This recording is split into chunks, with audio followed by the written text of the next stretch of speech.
Vous le savez, je suis pas friand du gore gratuit à l'assaut 4, 5, 6, 7, ou juste, voilà, c'est du sang pour dire d'être du sang. Je suis pas vraiment fan du gore gratuit. J'ai eu beaucoup de mal au départ avec The Boys, même si aujourd'hui, voilà, j'aime bien la série. Mais alors, il y a une série que je surkiffe mes grands races, c'est H vs Evil Dead. Qu'est-ce qu'elle est bien, cette série! Alors, c'est complètement con. Les explications du début de la série, c'est vraiment, mais débile. Entre guillemets, on va y revenir. Mais qu'est-ce que c'est bon! Oh! Pour ceux qui ont suivi mes vidéos, vous savez que j'ai toujours dit que pour moi, dans un film ou dans une série, tout doit avoir un sens. C'est pas tellement vrai dans un sens, et dans un autre sens, ça l'est. Ce que je voulais dire par là, c'est que tout doit servir à l'histoire. J'avais expliqué que quand tu posais un objet et que quand un personnage pose un objet, par exemple, hop, sur un décor, cet objet doit avoir une utilité. Pas une utilité très poussée, mais par exemple, souvent, si un mec pose une arme là, c'est qu'elle va servir à quelque chose, cette arme. Et j'avais donné l'exemple de si un personnage a un flou derrière lui, c'est que souvent, il va y avoir un truc qui est caché dans le flou de l'image. Un flingue, par exemple. Ça, c'est ce que j'entends par tout doit avoir un sens. Mais, par exemple, si un personnage pose, genre boit un coup et pose un verre, ça n'a pas tellement besoin d'avoir du sens. On comprend juste qu'il est en train de boire de l'alcool, et en fonction de la gueule du verre, on va pouvoir un petit peu situer la classe sociale du gars. Si c'est un verre à vin, le mec est riche. Si c'est une piche de bière, disons qu'il n'est pas payé 30 000 € avec congé payé toute l'année. On tourne plus aux alentours de 20 000 € et tu travailles 8 heures par jour. Je déconne, bien évidemment, vous pouvez boire de la bière même si vous êtes multimillionnaire. Mais disons que les multimillionnaires ont plus tendance à boire leur bière saupoudrée de je ne sais quelle connerie, parce que c'est toujours plus rigolo. C'est ce que j'entends par tout doit avoir un sens. Par exemple, dans l'épisode 2 de cette série, les personnages vont partager vous savez, les fameuses gourdes américaines qui sont en forme d'arc de cercle léger. Tu bois comme ça, et les trois vont boire dedans. Pablo aussi. On peut se dire, ça n'a pas tellement de sens, ils font que boire. Mais ça a du sens parce que ça rapproche les personnages. Ils boivent dans la même gourde. Tu bois pas dans la même gourde qu'un inconnu. Ils se sont rapprochés. Parfois, il faut aussi lire un peu plus que ce que nous montre l'image. Ça, c'était pour ce qui est de tout doit avoir du sens. Mais parfois, c'est bien d'avoir des séries où c'est pas prise de tête.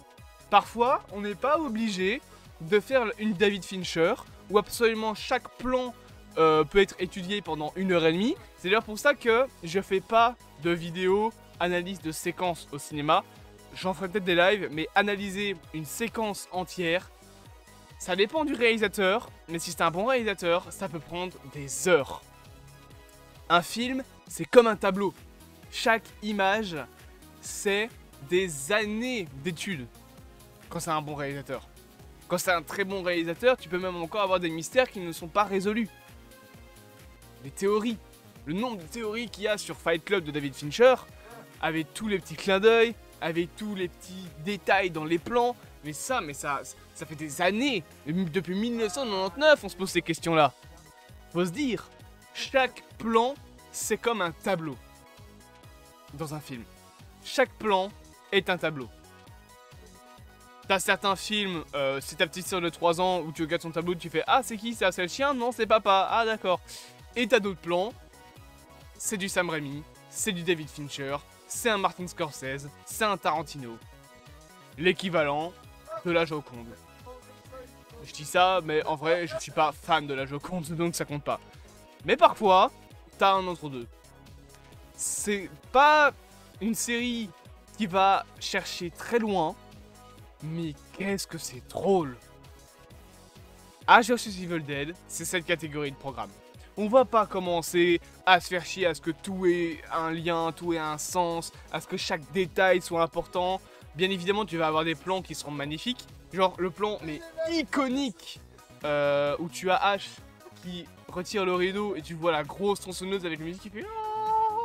Et tu vois Ash avec le léger sourire, moi j'étais genre... Ma, je vous le dis, c'est magnifique. Pourquoi je prends un italien? Je sais pas, on va me traiter de raciste après. Ce genre de plan, c'est bien. Mais la série va pas tout... Voilà, il peut pas y avoir un sens à tous les plans de la série.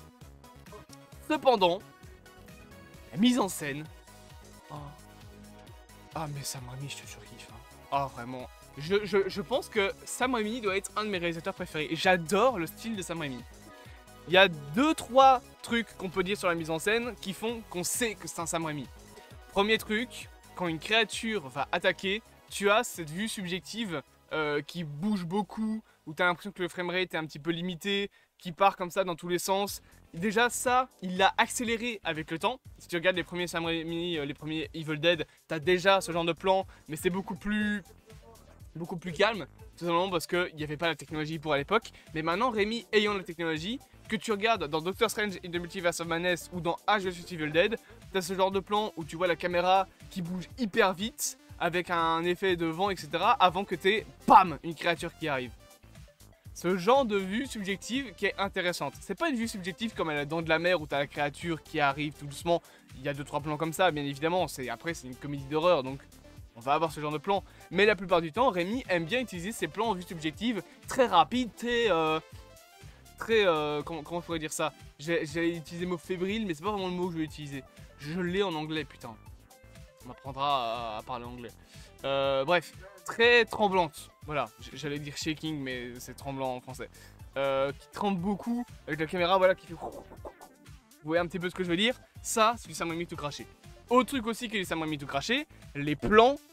Là, je vais prendre la coque de mon téléphone Poco F6 Pro, acheté récemment, dont le modèle est sorti le mois dernier. Oui, je fais de la promotion pour Pocophone, qu'est-ce qui se passe? Je suis même pas sponsorisé en plus. Bref, un truc que Sam Raimi adore faire, les cassures dans les plans. Un plan au cinéma, on est tous d'accord, c'est ça. Un rectangle de 16/9. 16/9. En fonction du format, ça peut faire agrandir si c'est de l'IMAX ou quoi, mais vous avez compris, la base, c'est un format 16/9. Fixe. Plat. Droit. Sam Raimi, Nick, je vais faire mon plan comme ça, je t'emmerde. Et il le fait à tous les films. Souvent, c'est soit des plans qui vont être légèrement inclinés quand il n'y a pas de mouvement, soit qui vont s'incliner tout doucement quand ça va être des séquences qui approchent de l'horreur. Il y a beaucoup ça, notamment dans l'épisode 2 avec la mer, on en reparlera justement aujourd'hui, mais Sam Raimi aime beaucoup faire des plans qui tournent. Et je trouve ces plans-là très stylés. Parce que honnêtement, avoir un plan fixe, c'est bien. Voilà, c'est un plan, mais il y a toujours moyen d'aller un peu mieux, d'aller un peu plus loin. Quand on prend un plan au cinéma, il faut toujours réfléchir comment je peux construire mon plan. Est-ce que je peux l'améliorer? Est-ce que c'est peut-être pas la bonne manière de faire un plan de caméra? Par exemple, imaginons une séquence où un personnage A se prendrait une claque de la part d'un personnage B. Il y a beaucoup de réalisateurs qui font personnage B, personnage A, la claque, tu la vois de côté. C'est pas beau. Ou alors tu vois la claque comme ça. C'est une manière de mettre en scène, mais par exemple, pourquoi ne pas faire un 180 degrés, personnage A, personnage B, la claque, tu la vois venir au centre de l'écran, et la tête du personnage qui se prend la claque tourne vers là. Donc tu vois, en gros, imaginez que le personnage est comme ça, plutôt qu'il tourne la tête comme ça, il tourne la tête comme ça, quand il se prend la claque. Ça fait une cassure dans l'écran. T'as les deux camps. Je sais pas si vous voyez ce que je veux dire. T'as la ligne au centre même de l'écran, le camp A, le camp B. Et la césure qui se fait avec la claque. Il y a toujours moyen de faire mieux. Quand vous faites un plan au cinéma, il faut le réfléchir. Sam Raimi réfléchit beaucoup ses plans. Et j'adore ça. Bien évidemment, on retrouve aussi l'esthétique habituelle de Sam Raimi, le framerate un peu modifié. Il aime beaucoup faire ça. Les 360 autour des personnages, les ralentis, il en utilise 2-3, notamment avec une scène que je trouve incroyable où tu vas avoir Ash face à sa voisine qui va sauter alors que t'as Pablo qui lui lance sa tronçonneuse et il va arriver avec la tronçonneuse avec la grosse musique en mode hey, je suis de retour. Je trouve cette scène trop marrante. Tu vas bien évidemment avoir aussi beaucoup de plans rapprochés sur les yeux. Ça je pense que c'est le détail qui fait que c'est un Rémi, c'est les plans sur les yeux. Tarantino, son délire à lui, c'est les pieds. Il y a beaucoup de plans sur les pieds chez Tarantino. Sam Raimi, il y a beaucoup de plans sur les yeux. C'est sa patte, les yeux. Genre, tout le monde sait que quand t'as un plan sur un œil, parfois quand t'as des transitions grâce aux yeux, c'est un Sam Raimi. Et t'as beaucoup dans la série des plans rapprochés un petit peu en mode western. Vous savez, à l'époque des westerns, t'avais des plans rapprochés. Donc un plan rapproché, c'est un plan, voilà, un peu devant le visage. Et là, c'est même des très gros plans où tu voyais juste cette bande-là d'image, les deux yeux du personnage, et regarder comme ça avec la musique. Dans les vieux westerns, c'était comme ça. Mais Sam Raimi utilise beaucoup ce genre de plan rapproché des yeux. Et aujourd'hui, il est connu pour ce genre de plan. Ça, et aussi pour une esthétique kitsch. Et c'est vrai que la série a une esthétique kitsch. Mais ça lui donne du charme. Ça donne cet aspect un petit peu série comédie d'horreur des années 80. Ça donne de l'originalité dans la mise en scène.